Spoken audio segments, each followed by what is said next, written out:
दोस्तों, पासपोर्ट एक ऐसा डॉक्यूमेंट है जो कि दूसरे देशों के यात्रा करने के साथ साथ एड्रेस प्रूफ और डेट ऑफ बर्थ के प्रूफ में काम आता है।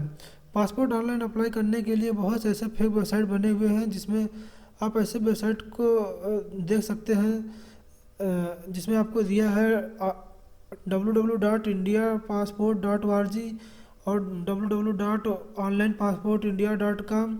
जैसे आपको यहाँ पे वेबसाइट पे आपको अलग अलग बहुत सारे फर्जी वेबसाइट देखने को मिल जाएंगे, लेकिन आपको पासपोर्ट की ऑफिशियल वेबसाइट पे जाकर अप्लाई करना होगा। यदि आप अन्य फर्जी वेबसाइट से भी अप्लाई करते हैं तो आपका पैसा कट जाएगा और आपका काम भी नहीं हो पाएगा। तो आपको ऑफिशियल वेबसाइट का लिंक वीडियो के डिस्क्रिप्शन में दे दिया गया है, आप वहाँ से जा सकते हैं। तो सबसे पहले आपको न्यू यूज़र रजिस्ट्रेशन पे आना होगा। न्यू यूज़र रजिस्ट्रेशन पे आने के बाद आपके सामने अब एक नया पेज ओपन होगा। नया पेज में आप देखेंगे कि आपसे कुछ बेसिक जानकारी जैसे रजिस्ट्रेशन के बारे में। यहाँ पे रजिस्ट्रेशन के लिए पूछेगा register to apply at CPV Delhi और पासपोर्ट ऑफिस। तो आप पासपोर्ट ऑफिस को सेलेक्ट करेंगे और पासपोर्ट ऑफिस में आपका जो सबसे नज़दीकी या फिर जिस एरिया में से बनवाना चाहते हैं और या जिस एरिया से में रहते हैं आप वहाँ सेलेक्ट कर सकते हैं। और उसके बाद आपको दूसरे ऑप्शन में देखेंगे कि गिवन नेम में आपको फर्स्ट नेम और मिडिल नेम देना है। और गिवन नेम में आप देखेंगे कि आपको फर्स्ट नेम और मिडिल नेम इनपुट करना है। तो फर्स्ट नेम और मिडिल नेम इनपुट करने के बाद आप सर नेम मतलब लास्ट नेम आपको इनपुट करना होगा। डेट ऑफ बर्थ आपको सेलेक्ट करना होगा। अब डेट ऑफ बर्थ में आपका जो ईयर है, सन है, उसको सेलेक्ट करिए। उसके बाद आप मंथ सेलेक्ट करिए। मंथ सेलेक्ट करने के बाद डेट सेलेक्ट करके ओके कर दीजिए। और आपको एक जेन्युइन ईमेल आईडी देना पड़ेगा, जिस ईमेल आईडी पर आपका वेरिफिकेशन कोड जाएगा। तो आप अपना ईमेल आईडी इनपुट करने के बाद आप अगले स्टेप में आएंगे। फिर अगले स्टेप में आपसे पूछेगा do you want to your login ID to be same as email ID. मतलब आपसे पूछ रहा है कि आप अपना ईमेल आईडी को ही लॉगिन आईडी बनाना चाहते हैं। तो यस करेंगे, अदरवाइज आप नो करेंगे। तो हम नो करते हैं। यदि आप यस करते हैं तो आपका ईमेल आईडी लॉगिन आईडी की जगह आ जाएगा। वही अगर आप नो करते हैं तो आपको अपना मैनुअल यूज़र नेम इनपुट करना पड़ेगा। मैनुअल यूज़र नेम इनपुट करने के बाद आप चेक अवेलेबिलिटी पर क्लिक करेंगे। चेक अवेलेबिलिटी पर क्लिक करने पर आपको शो करेगा आपका यूज़र नेम अवेलेबल है या फिर नहीं। यूज़र आईडी जो है आपका अवेलेबल है या नहीं। और उसके बाद आप एक यूनिक पासवर्ड बनाएंगे। पासवर्ड जो है अल्फ़ाबेट करेक्टर और स्पेशल करेक्टर का मिक्स होना चाहिए। के बाद आप पासवर्ड को कंफर्म करेंगे। हिंट आपसे हिंट क्वेश्चन पूछेगा। तो हिंट क्वेश्चन में आप कोई एक ऐसा ऑप्शन सेलेक्ट करेंगे जिसको आप यहाँ पासवर्ड आप रिसेट कर सकते हैं। तो आप पासवर्ड हिंट में इनपुट करने के बाद अब आप कैप्चा कोड इनपुट करेंगे। कैप्चा कोड इनपुट करने के बाद आप एक बार फिर से मिला लेंगे कि आपका फॉर्म सही से भरा हुआ है या फिर कुछ गड़बड़ी है। यदि कुछ गड़बड़ी तो करेक्शन करिए, अदरवाइज सब कुछ सही है तो रजिस्टर नाउ पे क्लिक करिए। और रजिस्टर नाउ पे क्लिक करने के बाद ही आपके पास अब आप देखेंगे कि आप एक नया पेज ओपन होकर आया है। इसमें लिखा है thank you for registering on the passport Seva portal to activate your account. आपका जीमेल आईडी अकाउंट जो है यहाँ पे लॉगिन किए हैं उस पर मेल गया होगा और उसको एक्टिवेट करने के लिए बोल रहा है। तो आप अपना मेल खोलेंगे और यहाँ पे जो मेल का लिंक दिया गया है उस पर क्लिक करके अपना अकाउंट एक्टिवेट कर लेंगे। तो आप लिंक पे क्लिक करिए और लिंक पे क्लिक करने के बाद आप देखेंगे कि आपसे इंटर यूज़र आईडी, आप यूज़र आईडी जो वहाँ पे डाले थे आपसे वही पूछेगा और आपको यहीं पे इनपुट करके सबमिट करना है। सबमिट बटन पर क्लिक करते ही अब आपके सामने शो कर देता है your account has been successfully activated.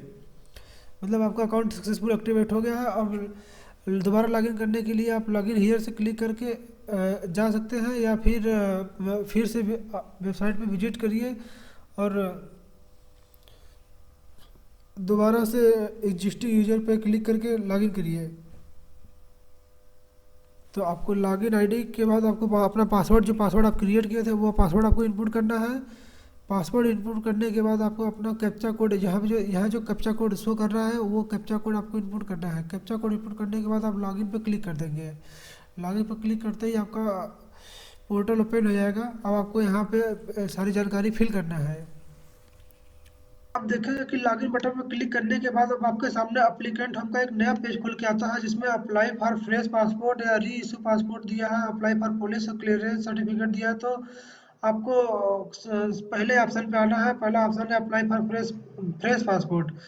तो आप अप्लाई फॉर फ्रेश पासपोर्ट पे आना है।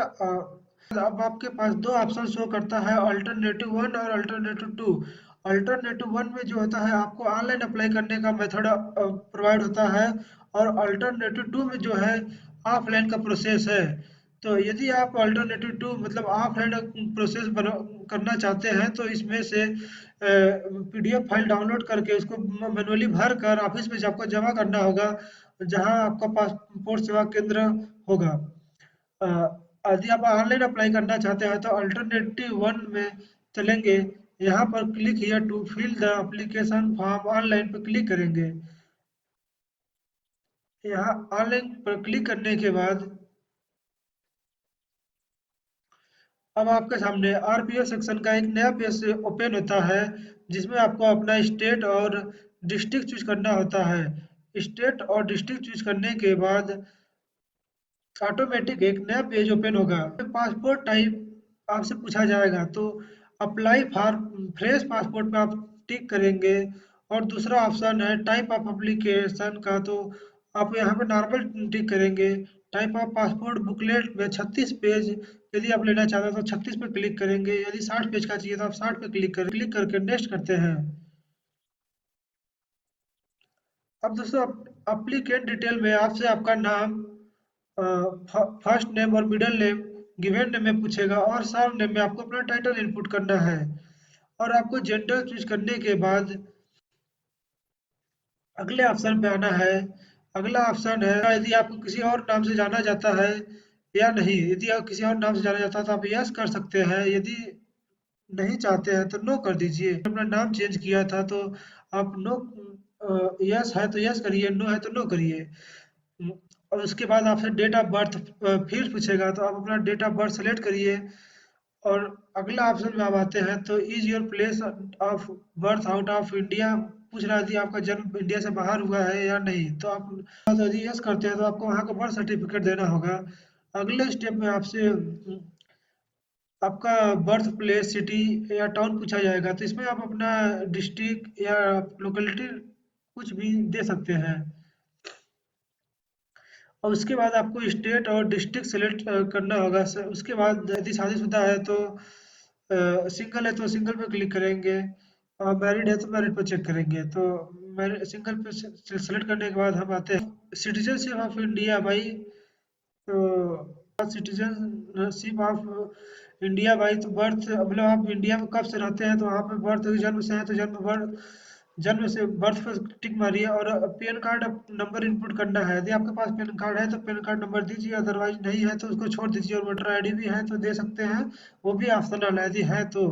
एम्प्लॉयमेंट टाइप से आपसे पूछेगा, सेल्फ एम्प्लॉयड है, गवर्नमेंट एम्प्लॉयड है, या फिर कहीं प्राइवेट जॉब करते हैं। तो यदि आप सेल्फ एम्प्लॉयड हैं तो सेल्फ एम्प्लॉयड पे क्लिक करिए, या कहीं प्राइवेट जॉब करते हैं तो प्राइवेट पे क्लिक करिए।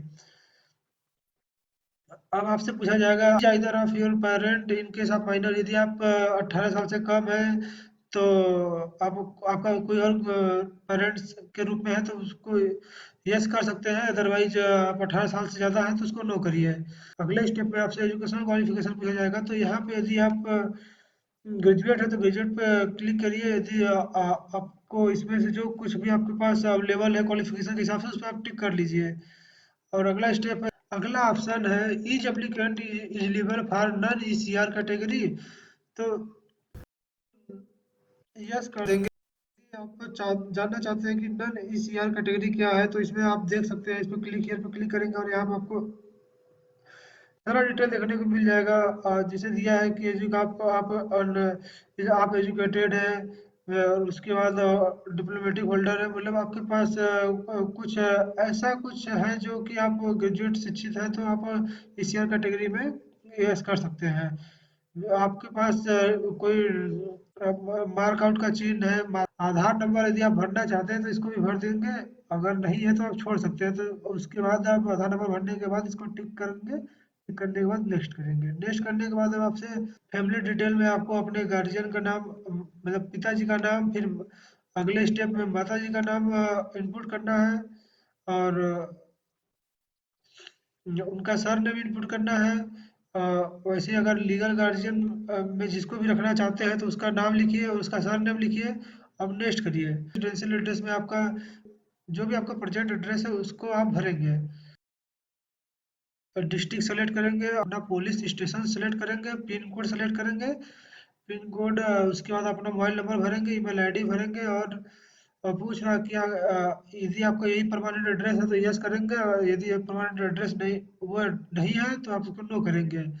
तो यस, अगर परमानेंट एड्रेस है तो यस करिए, और उसके बाद नेक्स्ट करिए। यदि नो करते हैं तो आपको परमानेंट एड्रेस भरना होगा। यदि आपका परमानेंट एड्रेस पे आप नहीं रहते हैं तो आपको भरना होगा परमानेंट एड्रेस।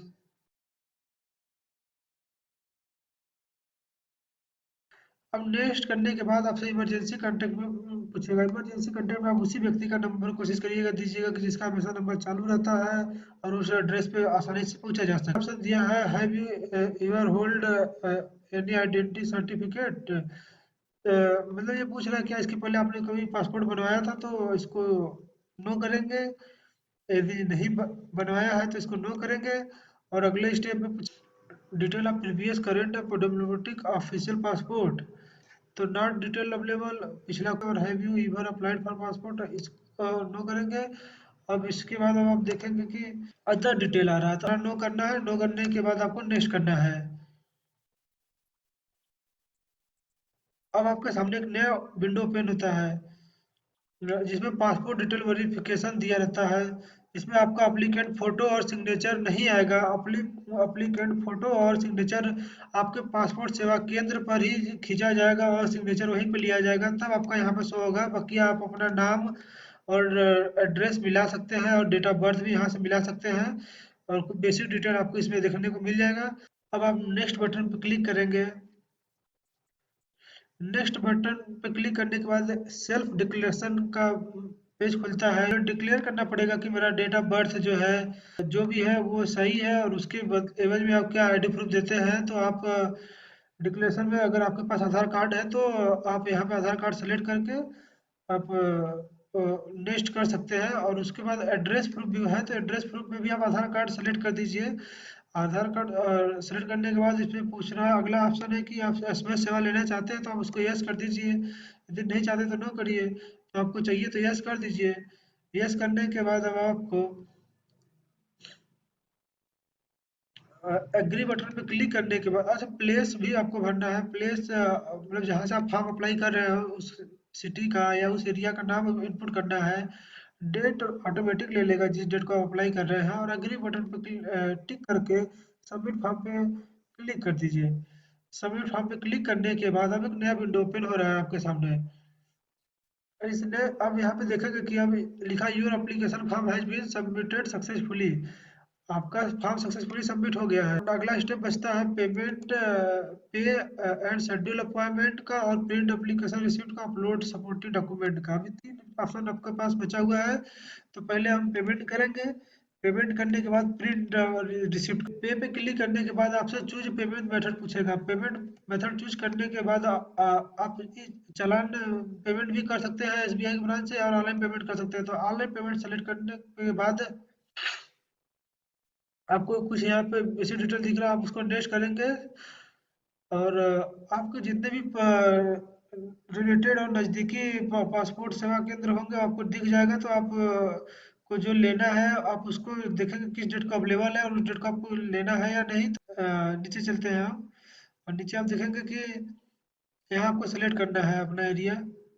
अब यहाँ पे अपना पीएसके सेलेक्ट कर लिया, जैसे यहाँ पे हमने देखा है पीएसके वाराणसी। पीएसके वाराणसी को सेलेक्ट करने के बाद उसके बाद कैप्चा कोड इनपुट करेंगे। कैप्चा कोड इनपुट करने के बाद नेक्स्ट कर देंगे। नेक्स्ट करने के बाद अब आपसे अपॉइंटमेंट डेट और पेमेंट पूछेगा। और यदि आप अपने से मैनुअल डेट को सिलेक्ट करना चाहते हैं तो सेलेक्ट अनदर अपॉइंटमेंट डेट पर सेलेक्ट कर लेंगे। डेट मैनुअल डेट सेलेक्ट करने के बाद आप पे एंड बुक अपॉइंटमेंट पर क्लिक करेंगे। ऑप्शन में आप नेट बैंकिंग से पेमेंट करना चाहते हैं तो नेट बैंकिंग का आप चूज करेंगे। अदरवाइज आपके पास कोई क्रेडिट कार्ड या डेबिट कार्ड है तो डेबिट कार्ड से भी पेमेंट कर सकते हैं। अपलोड सपोर्टिंग डॉक्यूमेंट पर क्लिक करेंगे और यहाँ पे जो भी आप वहाँ पे डेट ऑफ बर्थ और आईडी प्रूफ के रूप में सेलेक्ट किए थे उसको सेलेक्ट करेंगे। तो आधार कार्ड यहाँ से आपको अपलोड करना है, एड्रेस प्रूफ और डेट ऑफ बर्थ दोनों के लिए। तो अपलोड कर दीजिए अगर आधार कार्ड है, या फिर जो भी आपके पास डेट ऑफ बर्थ प्रूफ वहाँ पे सेलेक्ट किए थे उसको अपलोड करिए।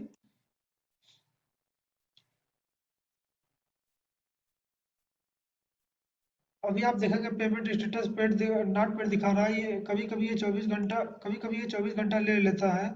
तो इसके लिए आप टेंशन ना लीजिए, वो 24 घंटा में अपडेट हो जाएगा। या फिर वापस जाकर वेरिफिकेशन कर सकते हैं।